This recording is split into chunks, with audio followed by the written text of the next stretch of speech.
The views and opinions expressed on this program do not reflect the company, owners, management, staff, clients, or partners.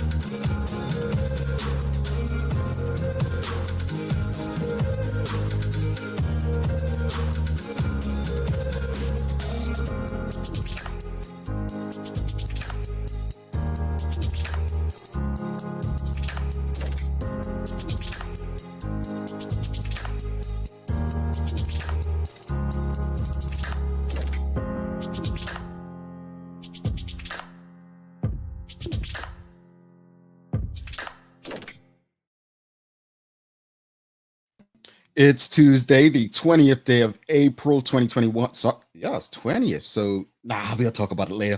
The Daily Hour brought to you by Medical House, One Communications, and Lindos. I'm Jamal Hartman. She's Carla Zul. Thanks for making us part of your daily routine. If you're watching online, share the link. If you're on Facebook, start that watch party. If you're on Twitter, retweet it. If you're watching on channel 82 or listening on the Full 100 radio station, call someone up and let them know we're on. Just get the conversation out there to your network. Don't forget to like and engage with us. Another good one today is Bermuda's First Lady, Kristin Burt, stops by for a conversation. You don't want to miss this one. The Daily Play is a remember when. Very easy one for Carla today, folks. Very easy one. We're not going that far back, so that's a hint for her. She doesn't need to blame any of her teachers for this history lesson because she had been out of school about 20, 40 years by the time this happened. Hersey funny, right? I'm thinking it's Wednesday, so I was all ready to sing just now. Oh, thank God. I'm like, wait, it's Tuesday.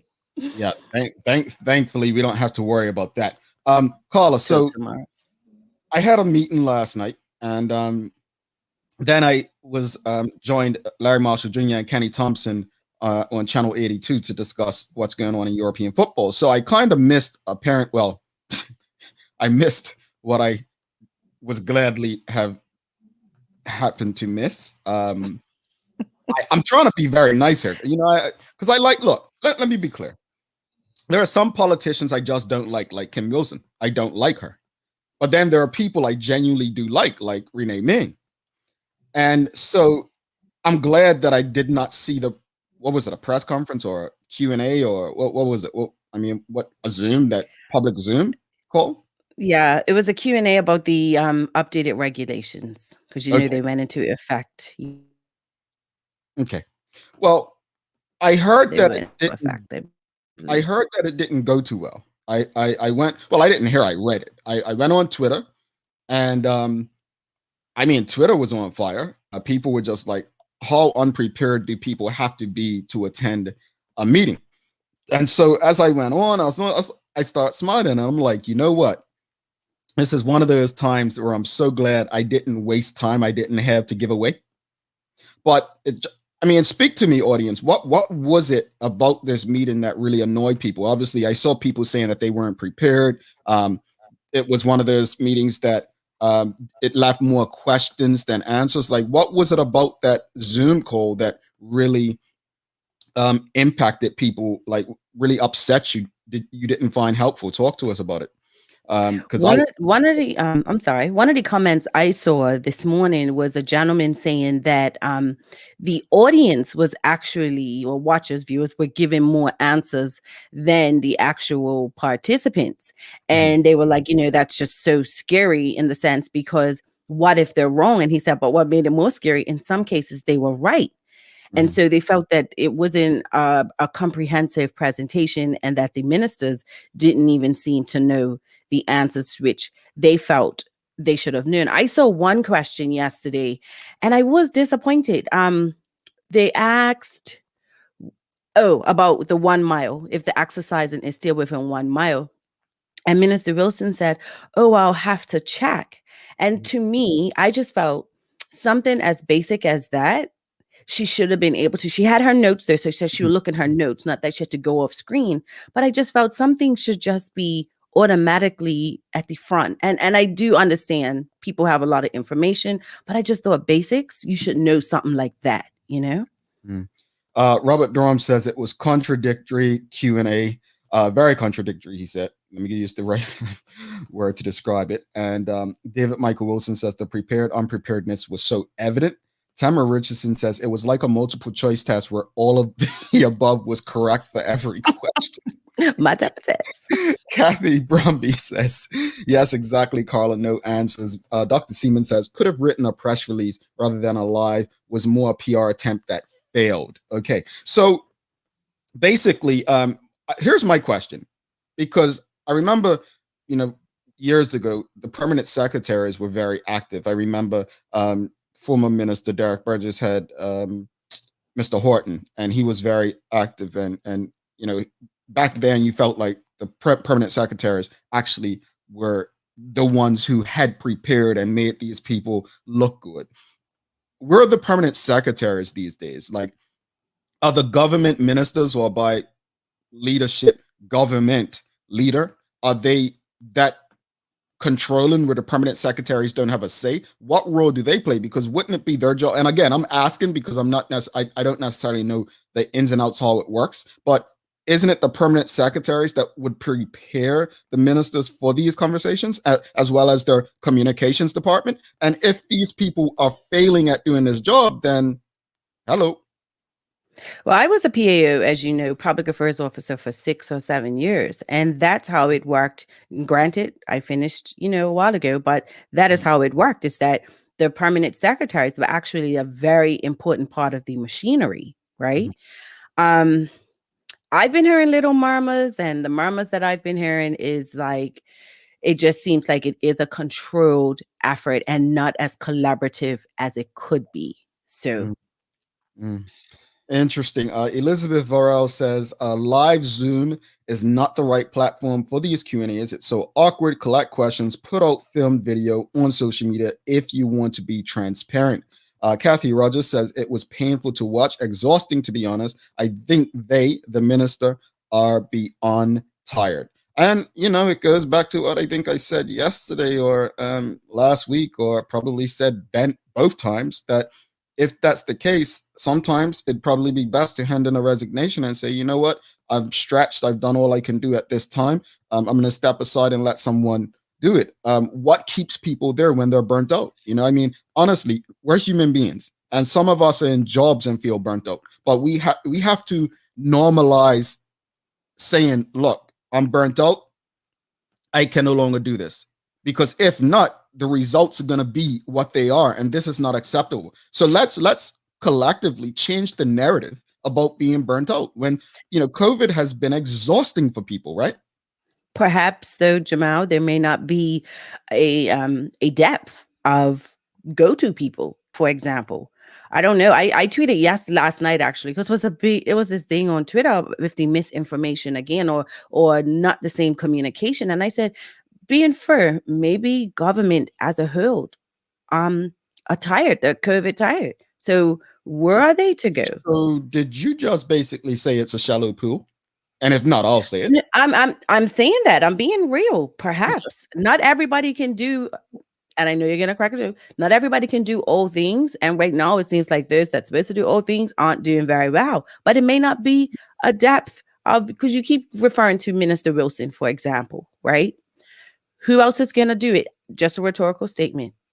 Just something to think about. I would so like to work with what they got to do. I would like to think of the 29 others. There are probably 29 other people that can do what she's doing. And that's just me. Again, personal aside, I don't think she's done an awesome job. And if out of 29 people, you can't find others to do an equal to better job, then the talent pool in that party is extremely shallow, and they have bigger challenges than governing Bermuda. Bobby Singh says they were left completely unprepared, scrambling through papers for wrong answers and mixed truths. Very disappointed. Let me say something though. Let me say this. It is easy for us to kind of sit on the side and criticize and say, the minister this, the minister that. It's much easier. But what I will say is that many of us didn't make the decision to get into politics and try to make this difference, right? So they made that decision. They won the popularity contest, which is an election.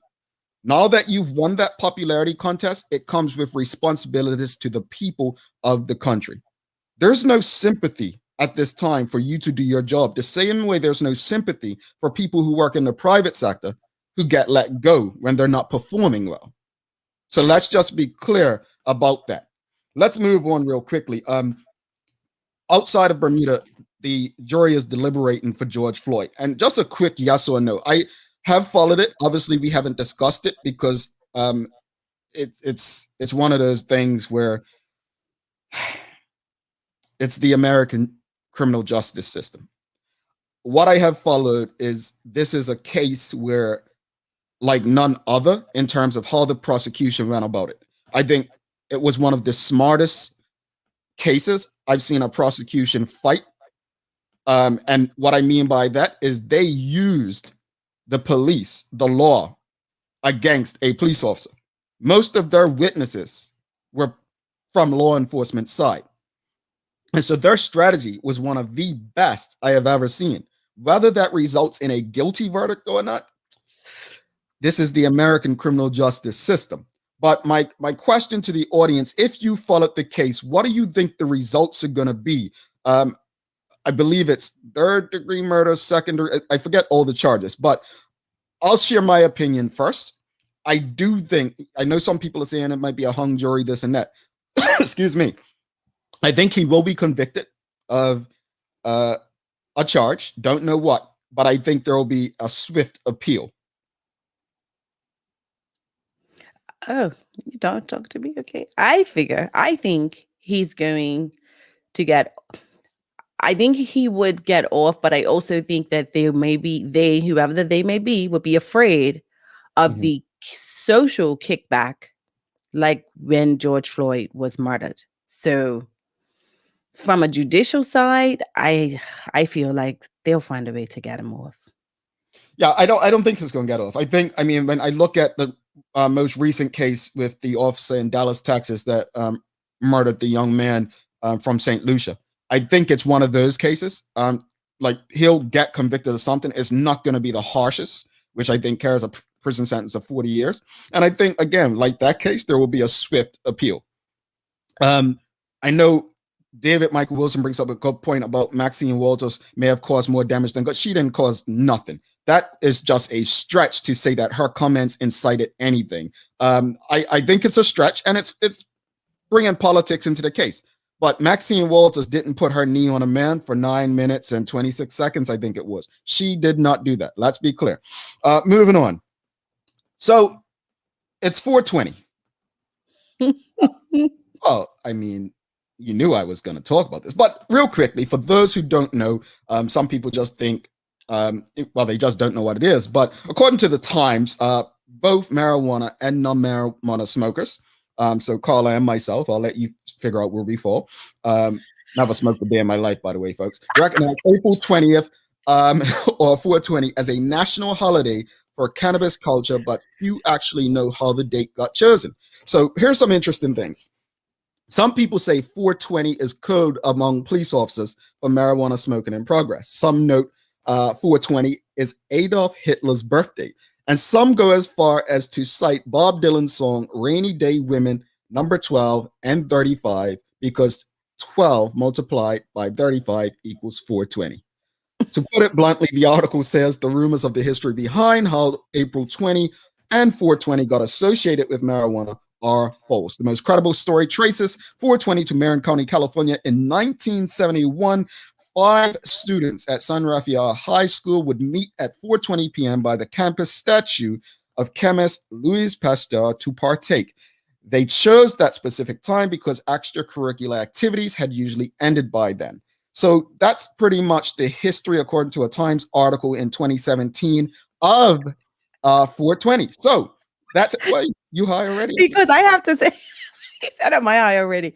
I personally feel that women smoking is unladylike. So no, I am not a smoker. Because you want to infer that I smoke, but I do love an edible. I would prefer to ingest. So So send me basically what you're something. saying is you had something this morning and you're I've had nothing. I haven't had anything in days, but if anyone wants to send a gift okay. with a TGIFT. Well, I want to say this here before we get to our final question and then bring got Carla on the news break. 420, whether you are a smoker, consumer, whatever, be safe, enjoy your heights, and just be respectful of others. Enjoy your day. One last question, because I read an unfulfilled article by Vic Ball yesterday. It was an unfulfilled article. And what I mean by unfulfilled is, as I read it, I was waiting for more information. And I'm not a great writer. Let me be clear. I saw somebody put in the comments, so I'm saying it. Let me be clear. Between that and Indeed, they love to hold me up on stuff. But this article by Mr. Vic Ball, former senator of the One Bermuda Alliance, he explained Cayman hasn't done this, Cayman hasn't done that. But Mr. Ball, what I was trying to figure out from your article, if you can please help me, is, well, what did they do to keep their numbers low? What did they do? You kept saying what they didn't do to restrict, but I'm trying to figure out, and your article missed it. I mean, you missed it for me, bro. So if you're going to write these articles and you want people like me to understand what you're trying to say, like, oh, Cayman did this, what Bermuda did that, I learned more from my chat groups than your article, bro. So please pass this message on to Mr. Vic Ball that his next article needs to clarify, unless I missed it because I'm not the greatest reader either. But Mr. Ball went through a list explaining what the Cayman, like they didn't have lockdowns. They don't have, no, he didn't say that. He said they didn't wear masks or do social distance and blah, blah, blah. But I didn't see anything. Did they shut the airport down? Was there a quarantine thing? Like, what did they do? So just be a bit more clear and share a bit more information if you want folks to take what you're saying a bit more seriously, because I'm not one to be sharing around something just because it's against the government or whatnot. That said, this is the question, right? Before we move on, folks, this is the question. Do you think, and be very honest, do you think that Vic Ball and the One Bermuda Alliance would have done a better job than the Bermuda Progressive Labor Party in handling this COVID crisis? Just a yes or no answer in the comments. Do you believe that the One Bermuda Alliance would have done a better job than the Bermuda Progressive Labor Party in handling this COVID crisis? Just answer yes or no. Carla's going to give us a news break, and well, I believe we're going to have the First Lady Kristin Burt joining us right after that. Oh, and real quickly, I did see Robert Durham says, Carla, last night I was watching this show called Pure Sports Radio and noticed a Manchester United fan wearing a Leicester City jersey. And I bet that same person will say he is no longer a MU fan. Can you say traitor? So that person he's talking about is me. Well, I was making a statement last night and I chose Leicester because Leicester is not included in this European Super League. And they were the last team to win the league with odds against them. So it was a statement night from me in regards to that. But if you missed that episode, you can catch it on the Full 100 Radio Facebook and YouTube pages. Great conversation with Kenny Thompson and Larry Marshall Jr. All right, we're going to take a news break and then we'll be back hopefully with Kristin Burt. Stick with us, folks.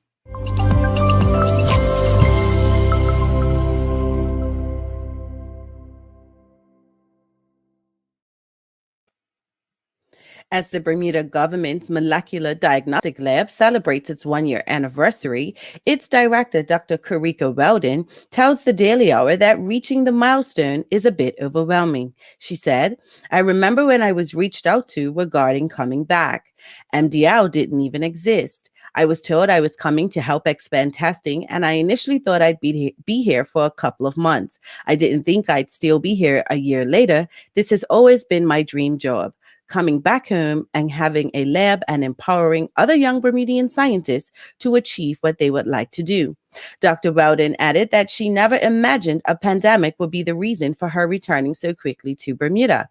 She said, I just knew that I wanted to make sure whatever I did had a positive impact on the island, and I'm overwhelmed with what I have accomplished over the last year. Dr. Weldon extended huge accolades to her staff, 90% of whom are age 30 and under. We've had some problems with youth in several instances as a community, but we have a lot of young people who are doing an amazing job, and we need to make sure that we recognize that. Volunteers come in all shapes and sizes, but they are all the real life saints and superheroes of this world. And although they don't ask to be paid for all of their selfless work, they definitely deserve our utmost respect and appreciation, which is exactly what Volunteer Recognition Day is all about. So choose a cause that is especially close to your heart and spend some time today helping someone. Chances are you'll find the experience more rewarding than any salary could ever be. Turning to weather, the temperature in Bermuda is expected to reach a high of 72 today. Washington, D.C. will see a high of 73, and Brighton, UK, a high of 55. That's your Daily Hour news break. All righty. Thank you for that volunteer day. Congratulations on your volunteerism this year, Carla. I mean, I'm not sure what you volunteer for, but I know you do. So we appreciate your service to the community. All right, Sister Carla. And you too, Jamel. Thank you. All right, thank you. It looks like we got a lot of no's as far as whether the One Bermuda Alliance would have done about it. Well, Dijon's just rude. We're gonna leave. You didn't ask me. Well, I asked everyone. I mean, you're part of them, right? No way it would be able to have been worse. What do you think? Do you differ from the audience? No, but I just feel that because the pandemic is such a crazy time, I don't think anyone could do any better personally, because it's so many moving parts all the time. Indeed. So, but wait, you meant with the six, or if they had the majority? I'm joking. She's just throwing shade at the six, throwing shade at you all. I'm not. Quick break. We'll be right back. Don't go anywhere. Kristin Burt she's in the house. Mom's celebrating her 70th birthday next month. Have you noticed her age is catching up with her? Yeah. Plus, she's having a hard time getting up and around like she's used to. I would sure hate to see her fall. At Medical House Limited, we can help make life situations easier. We have electric beds, motorized scooters, bath stools, walkers, you name it. Mom's been real good to us. We'll get her birthday and Christmas gifts from Medical House. Medical House has relocated next to the Dendy Town Field, number 6 Bakery Lane, Pembroke. Telephone 292-3622.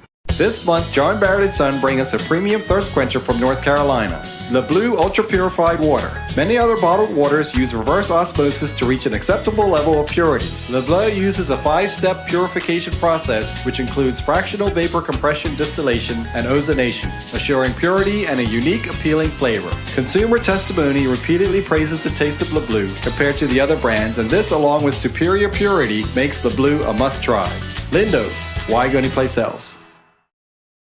All right, welcome back to the big show. She's Carla Zul. I'm Jamal Hartman. It's the Daily Hour brought to you by Medical House One Communications, Lindo's, and our friends over at Channel 82. Don't forget, you can watch this show on their stream as well as the website. So check Channel 82 out when you have a chance. It's that edible, ain't it, Carla? No, that's the other thing. I have not consumed anything besides a bagel today. But I wasn't throwing shade. I was literally asking for context. There's only one shade meister in this duo, and it is not me. All right, cool. Let's bring in our guest for the day, Kristin Burt, wife of the Premier David Burt. Welcome to the show. How are you? Good morning. I am doing great. How are you? Well, I'm okay, but you have very young children, doing great in the early hours of a morning. You can be honest. You're tired. You're drained. Come on. I am tired and I'm drained, but I'm actually dressed, and that's new. So I am doing great. I'm ahead of the now. Progress. Well, welcome to the show. Thank you so much for doing this with us. And let's get straight to the conversation because Carla, she's got some time to make 4:20. She's got a lot of time. It's not 4:20 yet in the UK. She's in the UK. So her clock's a bit closer to 4:20 than ours. But look, your husband, David Burt, was the leader of the PLP when they won the election in July 2017. And by winning that election, he was, named the Premier of Bermuda. How has your life changed, the life of your children and your family overall since that time? Well, my life has changed in that I think people's responses to me has changed. I think I've really tried very hard to keep the most important things about my life, the same. I'm still a mom. It was very important to me to keep my job. Um, I just didn't feel like it made sense to change everything up just because David had a new job. But it has changed because it's changed the nature of our partnership. So some of the ways that David and I were able to work together before, like we're just not able to do that. He's not actually available because of the demands of the role of premier. So I've had to kind of shift what I expect in terms of a partnership. Mm. Well, speak to us about what role you play as the first lady, as the wife of the premier, in helping your husband deal with the public scrutiny that comes with the job, especially right now, because I don't think what David Burt is going through with a pandemic, not one leader Bermuda's ever had has gone through that. Considering, I mean, our first premier in 1968, the Constitution, and premier after that in 71. So how do you help him as his wife deal with the scrutiny that comes with the top job? Yeah, I definitely see my job in all of this since 2012 when we got married is David's wife. In terms of my relationship with him and how it's changed since he's got a new job. Whatever job he has or doesn't have, I'm going to be David's wife. So during this time, I just try to make sure that home is a place of comfort, I guess.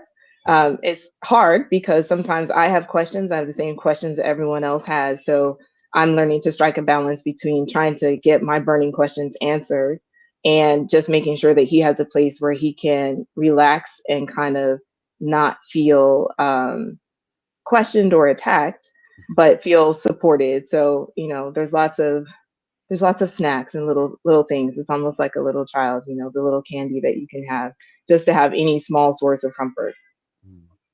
So that actually leads into my question about the human side of David, to you. He's under scrutiny all the time, but what is something about him that people would be surprised to learn of him as a son, as a husband, as a dad? Oh, I don't know if people would be surprised to know. I mean,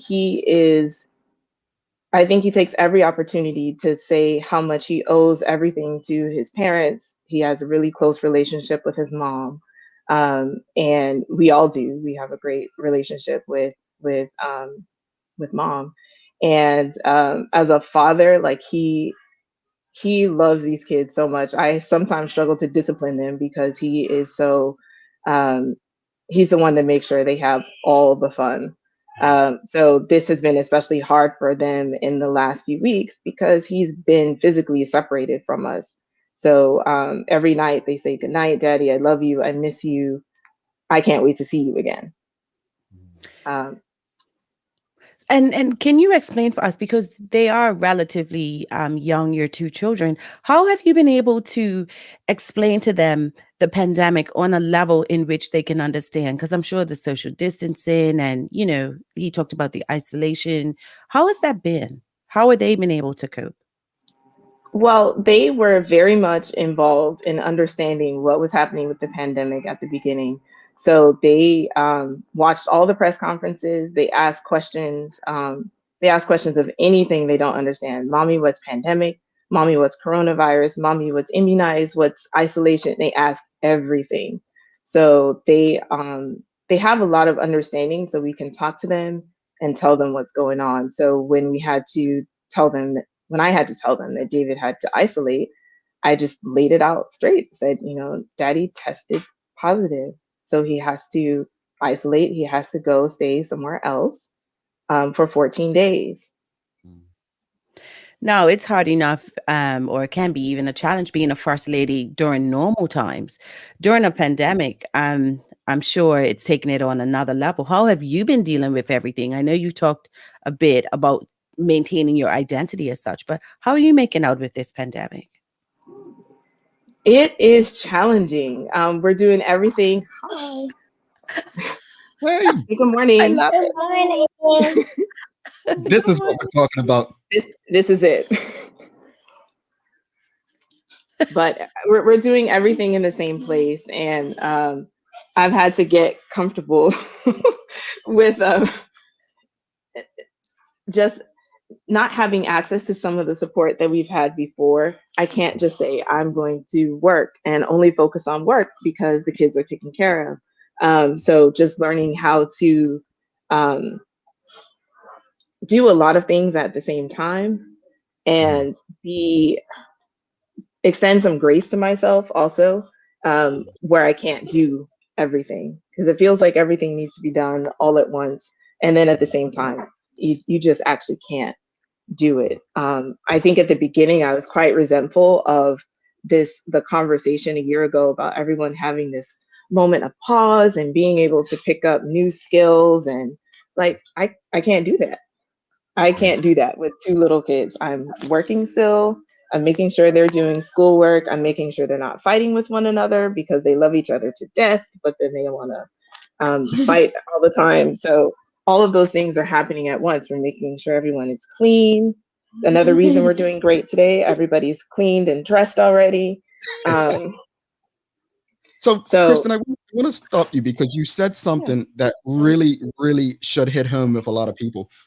You mentioned that, while a lot of people have, had time to reset or even pick up new skills, that you really bring some realism that not everyone can do that. You have a family, you have a full-time job, and let's be honest, you don't have a position that's normal. You have a one of 60-something thousand position as First Lady to the Premier. So that I think that humanizes the situation a bit more.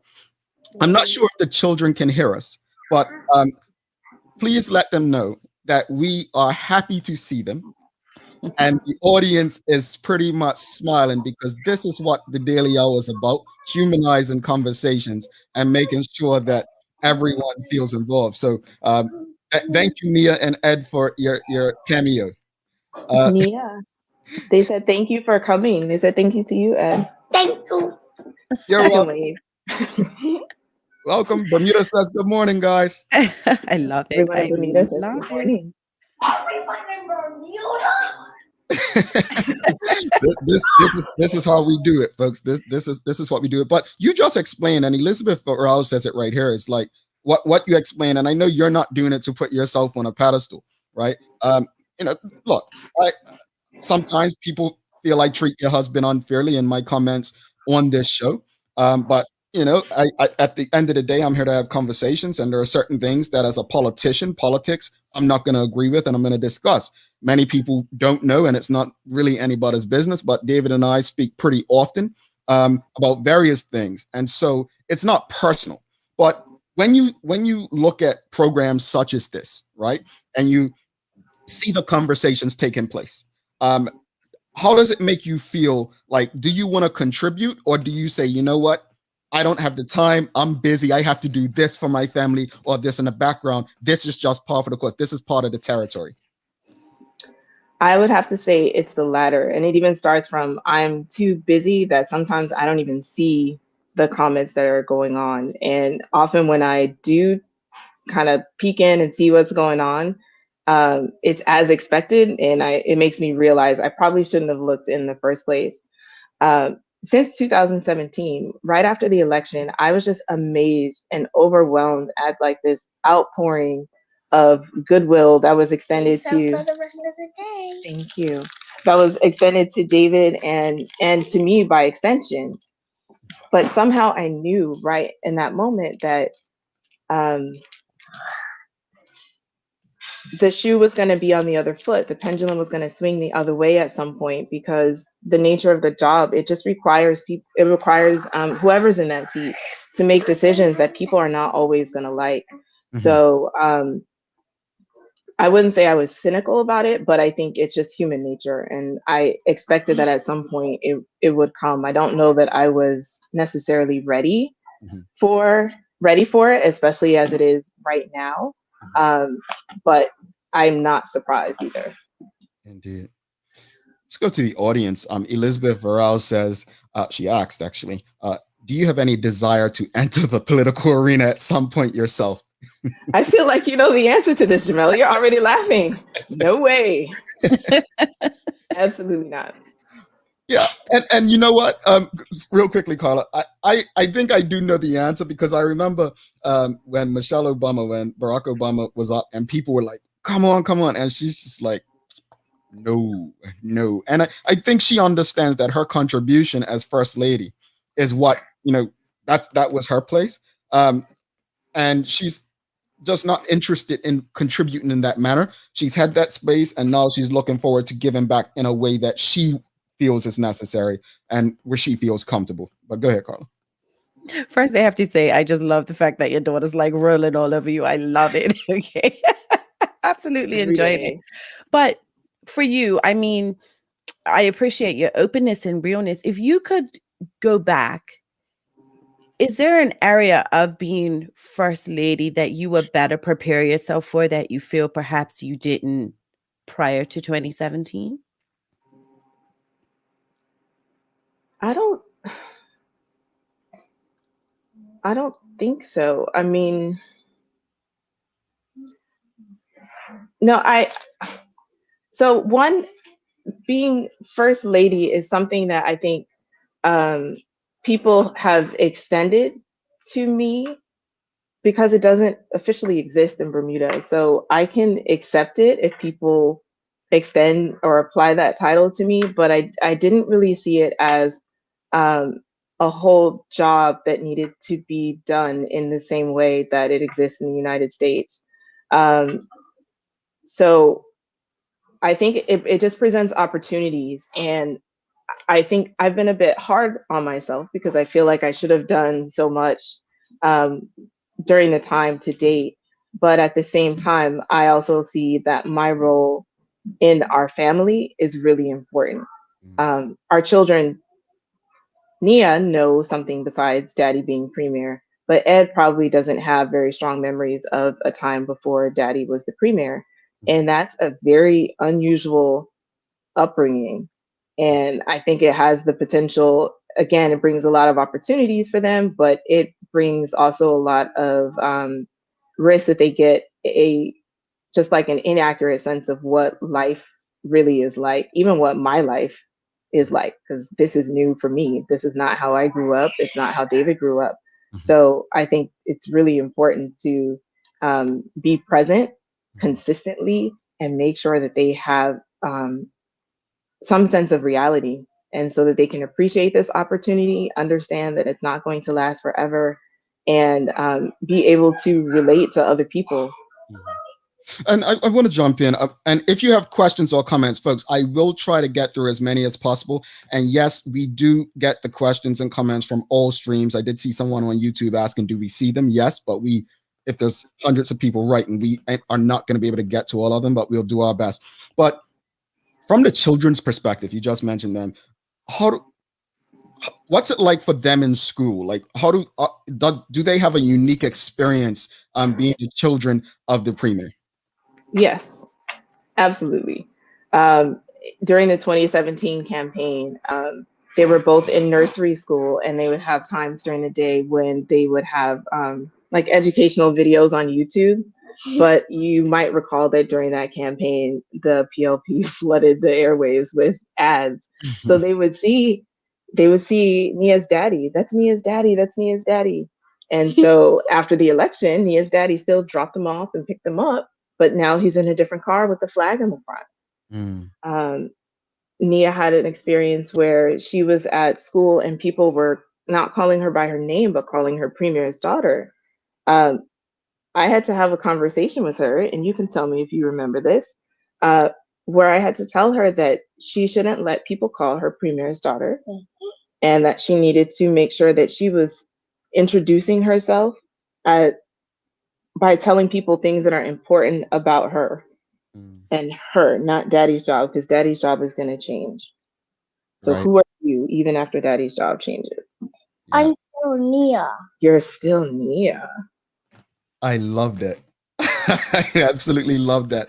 Question from Tamara Richardson. Kristin, what do you make time to do daily to maintain your health and wellness considering the demands on you?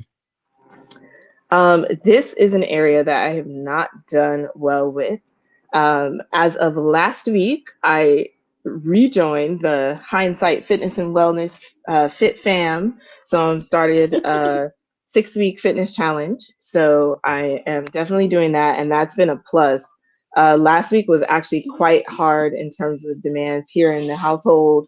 Kids are back in school, remote learning, and busy time at work, and I couldn't believe I had signed up for this thing, but it was actually the bright point of every single day. So I'm really glad that I've restarted that commitment to myself. A lot of caring comments from the audience here. Sean Smith, similar question. Have you been able to take a little time for yourself? If so, what do you do? Ooh, I love it. It's a party up in there. But no. But as a mom, she's totally mortified. Like, that's mama look like. Be quiet. I love it. I love it. It could break out into a fight at any moment, so I just have to be wary. So but the roles of the mom are so much, like the referee, the mom, the teacher, everything right now. But go ahead, Carla. Sorry. No, I was just saying that I really appreciate the fact that because I've done it where you shoo them away nicely or you give them the evil eye to tell them go in the other room. And I appreciate the fact that you're okay with showing that you are human and you're a mom and everything that you do. And I think that every woman, regardless of mother or not, can really appreciate that, because you'd have some who would be like, come over there, keep them out the room, and you hear them screaming in the background. So kudos to you for showing the human side authentically. Yeah. This whole year has been a period of growth. So this is definitely new. I'm glad you all can see it. But yeah, it's definitely been a period of growth to even get to that. It's just the three of us here right now, though, so I couldn't even ask anyone to try to keep them occupied. I gave them some options, but they chose the one they wanted. Well, here's not a bad one. This is the comment that really reflects this conversation. Elizabeth Burrell, and this is from me personally knowing you as well. Kristin Burt is very relatable. I think that's what so many people love about it. And I think right now, we don't tell guests, keep your children awake. This is part of what we do. This is part of the conversation. So Mommy, appreciate that. Look at Ed's trying to tell her a secret, Carla. Look at that. I just love it. I'm here for it. So Kristin, can you tell us the secret that Ed just told you? He didn't tell me a secret. He asked if he could go on YouTube. Oh, see, you mentioned YouTube. See, he heard you mention YouTube. I don't. Oh, you're going on mic? No. You can't do that.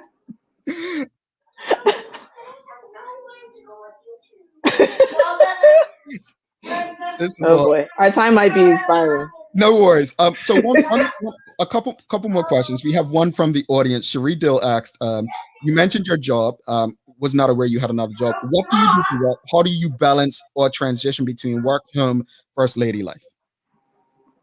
Okay, I work as I don't even know what to call it. So my title, I'm an assistant director at EY Bermuda, and I focus on anti-money laundering compliance. Mm-hmm. Let's see. The company offers a lot of flexibility, so I'm really thankful for that. So I try to work a little bit while the children are in school. And Ed is not in primary school, but he attends primary school classes because he will not be left away from his sister. So that's always interesting. So the referee dynamic is happening during remote learning. So I do that until about noon, hopefully, and then I try to work a bit and then stop when it's time to eat dinner. And then in the evening, I try to pick up whatever pieces from my job that I need to complete. Wow. So it's a lot. It's Superwoman. Final question before we let you go, because I think, as Tamara said, Ed is telling mommy to wrap it up. So he's like, look, I've given you all enough time. Life after politics. How do you see life after politics for you and your family? I just see us together. I see us being able to spend more time together. some of our happiest times right now while David's in his job have been when we're able to somehow get away. So we've done a couple of staycations at different points, and we have this thing where we all pile in the bed and we do a family hug. That's what the kids really love. They just love to be together. So I don't have any detailed plans, but I just like the idea that we'll be able to, whatever comes up, we'll be able to actually spend more time together. All right. And do you, I hope you answer this because it's a tough one. Do you have a time period where you'd like to be done with politics? I'm not in politics. I know. But So by extension, you are. By extension, I am. I will accept that. No, I don't. I haven't set any time frame. David gets to do his job, and I get to do mine. We've had conversations, and we'll continue to have conversations, and we'll get through it together. Oh, come give me a hug. Oh no. It's hug time. There is a revolt because they can't use the other computer to go on YouTube. So no worries. Kristin, honestly, thank you so much to yourself. Loving it. Nia. Everyone is saying thank you for letting Thank you, Nia. for letting them borrow mommy this morning. Thank you, Nia. They said thank you. Thank you so much for doing this. We appreciate you. And thanks. One of the things, and I just want to let people know this, one of the reasons I felt this conversation was important is because we got so lost and caught up in politics that we forget that we're all humans. The interview almost finished. There you go, folks. Ed's giving us the wrap up. But thank you for humanizing not only your husband, but yourself and people understanding this is not an interview almost finished. Yes, they're saying goodbye. They're saying thank you, and they're saying goodbye. Do you want to come and say bye to everyone? I love it. See you later, Ed. Bye. See you Have later, a good Nia. day. Thanks again, Kristin, and we look forward to doing this again with you sometime soon. You're gonna have to invite these guys, and I'll just sit in the background. They're always invited. Don't worry about that. They're always invited. Talk Take soon. care. Alrighty. All right, thank you. Bye. Bye. Have a good day. Finally, we can go on here. Finally. They are awesome. I love it. I love it. And folks, go ahead, Carl, because you're dying. Because when we first started the daily hour, right? I always tell the children, no YouTube, no nothing, because I don't want to suck the Wi-Fi. And during one episode, the boys were hooking, and they're 11 and they were 11 and 14. I mean, having an all-out scrap outside my door. I was so mortified. The children made me feel human. So that's so funny to me. Yeah, the human element's important. And I'm so grateful to Kristin and Ed and Nia for doing this. We literally, and I myself included when I say we, get so caught up in our feelings about politics, and we honestly forget that, regardless of how we feel about the politics, these are still real people. They have real families, and we have to humanize situations, right? So thank you to Kristin. Thank you to everyone who's locked in and supporting the First Lady. We had a lot of comments, and I'll try to share as many as possible. Wow, it's a lot of comments. You all were great. Deborah Leah Joe Bell says, great. Grace and Poise is our First Lady, Kristin Burt. Bobby Singh says, thanks for having the First Lady on the show. It's refreshing to hear a new and organic perspective on our current state of affairs. Mrs. Burt is real, and I respect that on so many levels. I want to hear how the moms out there feel about today's episode. Daykia O'Brien says, you're doing a great job, Kristin, so down to earth. Elizabeth says, oh gosh, I've never even thought about them seeing YouTube ads. Yeah, they had to go through it too, folks. Tanika Eve says, I celebrate Kristin for her strength and poise. Her journey is novel, and she's an example for leading ladies. Of course, we know Dawn, baby Rocco, Love Rock says, I couldn't be first lady because the way my mouth is set up. Well, and Jody Virgil says, I love the fact that Mrs. Burt said that she gave her self grace. That is so important. We all have lots going on, and it's important to have balance and compassion for ourselves too. So we've got to take care of ourselves. Folks, we have a lot more to get to. We have the daily play, daily inspiration. But if you haven't already, please make sure you go and you subscribe to our YouTube channel. That's where we have a lot of information. If you don't already, like and follow the Facebook page. If you're watching us on Facebook, just hit the like and follow. We're going to take a quick break right now, and you don't want to miss this daily play. If you know Bermuda history, you're probably not going to get this right because it's recent history. And we all know Carla. When she got these wrong, she blames her history and geography teacher, but she's been out of school about 40 years, folks. She has no reason. I don't blame him. I apologize. She apologizes. Whatever. Look, we're going to take this quick break. Stick with us. Seriously, stick with us. You want to get this daily play right. Don't go anywhere.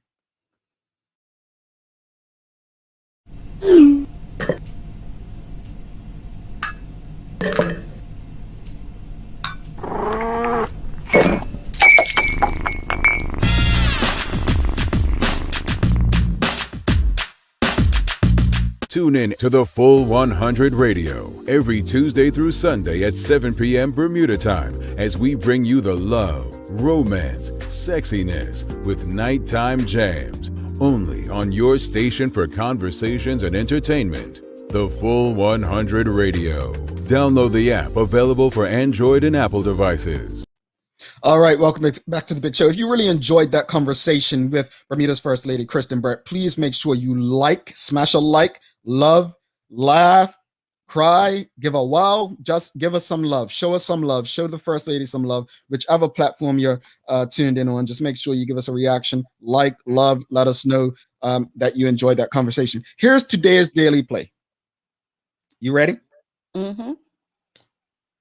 Current Premier of Bermuda, David Burt, was first elected to Parliament in what year? I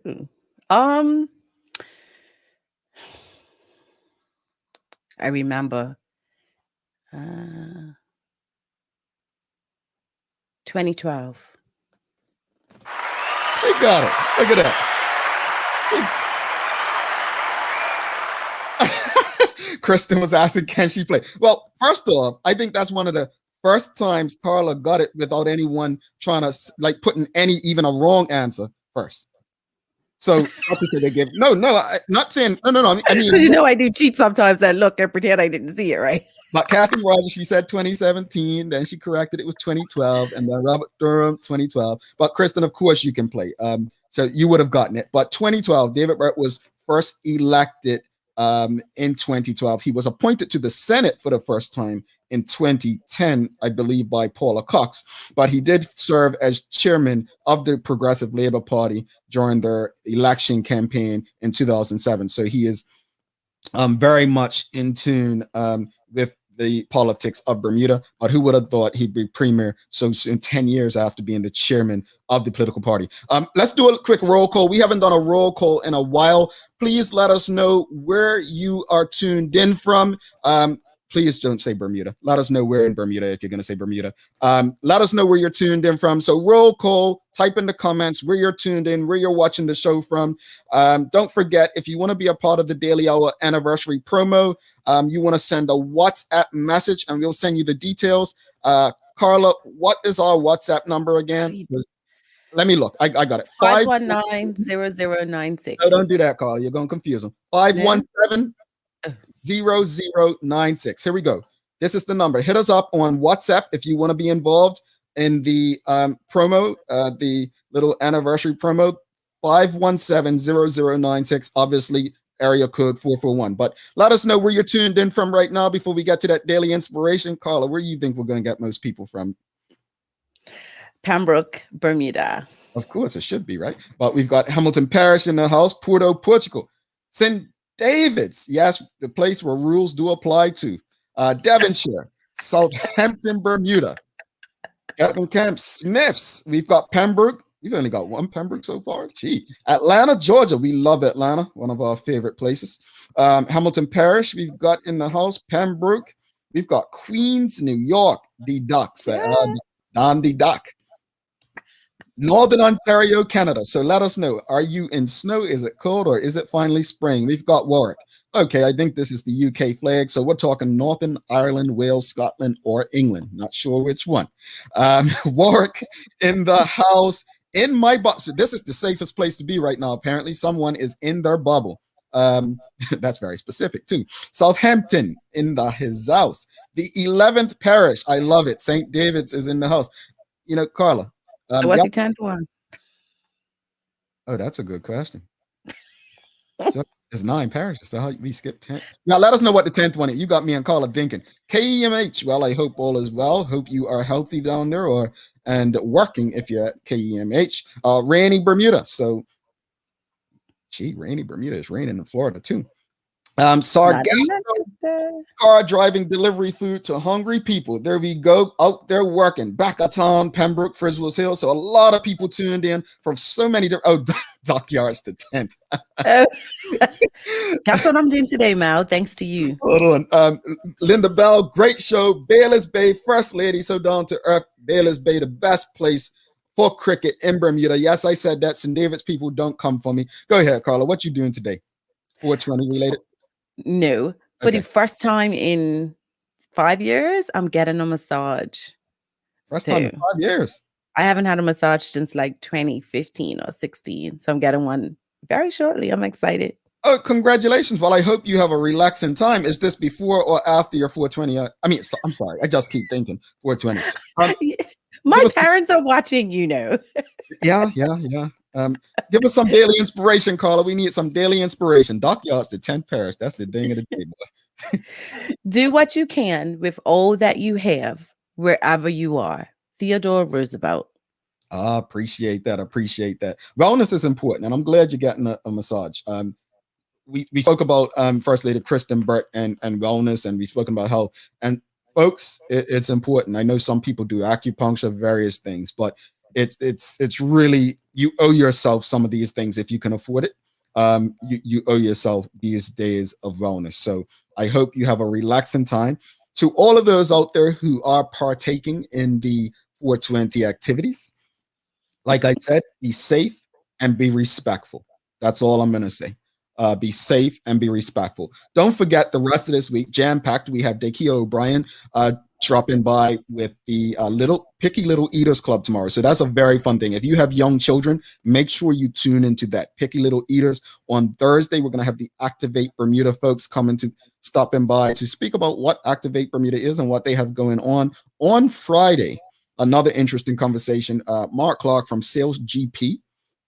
Sale GP, they're going to be talking about the Heritage Campaign. I know a lot of people have opinions about that, so make sure you tune in to that conversation as well. So a lot of things, and then we're focusing on IB next week. So a lot of conversations around international business next week on the Daily Hour as we get closer to 1 year on the air. So stick with us. Thank you all for sticking with that just means Carla's 1 year older. Don't forget, every weekend on our social media platforms, make sure you follow us on the Facebook, Twitter, and Instagram. We have a lot of trivia opportunities to win different things from us. We love to give stuff away. If you're lucky, we might even give you Carla too. But that said, any final words on today's episode, Carla? It's pimping me. Just kudos to Mrs. Burt for showing us that she is a great wife, mom, first lady. All the best to her. Indeed. Thank you so much to Kristin Burt for joining us. As real as can be. Like she said, she had no one else there. It was her and her children. Them being coming on screen and being part of the show, that is what we love to do, humanize it. I mean, think Darren Herbert, the Bermudian actor up in Canada, his daughter was the first one to come on, and that's what we're about. We want to humanize things as much as possible. That's pretty much why we're the same black shirt every day. But again, thanks again to Kristin. Thanks again to our partners, Medical House, One Communications, Lindos, for ensuring that we're able to do this with you on a daily basis.